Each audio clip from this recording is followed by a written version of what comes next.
नाज़िर ज़िले नवाबशाह जा माज़ूर मुतालबनि मनता लाइ केतिरनि ॾींहनि खां सरापा एहतजाज बढ़ियल आहिनि। इन हवाले सां रिपोर्ट करे रहियो आहे धरती टीवी जो ब्यूरो चीफ इम्तियाज़ कीरियो।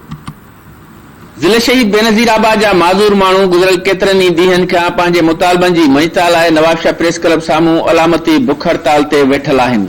हिते असांजो 14 ॾींहं आहे, असांजो मुतालबो इहो 14 ॾींहनि खां वठी असां एहतजाज जी कम ते वेठा आहियूं, लेकिन असां ते को बि अमल कोन थो थिए। असांजो मज़दूरी कोटा ते अमल कोन थो थिए ऐं अहिड़े महांगाई जे दौर में असांजे घर में का बि शइ कान्हे का।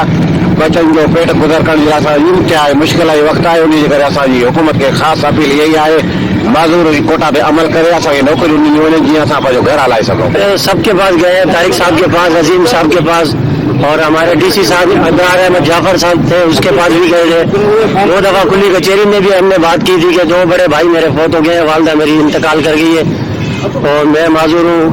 मेरी तालीम मिडल है, हमने हर अदारे में क्या नाम है कागज वगैरह अप्लाई किया है और हमारे लिए कोई अभी तक माजूर कोटा चाहिए, हमें अपना हक चाहिए।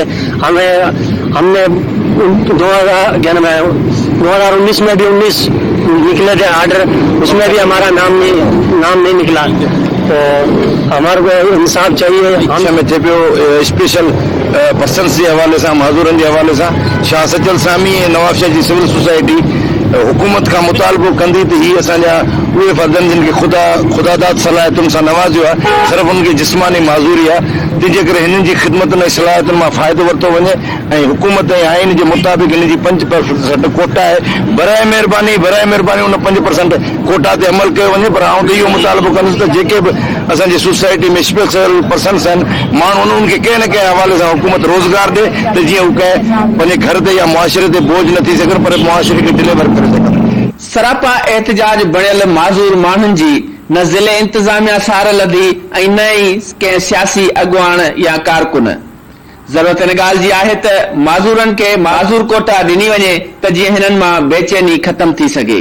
कैमरामैन आज़म अली भट्टी सां गॾु इम्तियाज़ कीरियो, धरती टीवी नवाबशाह।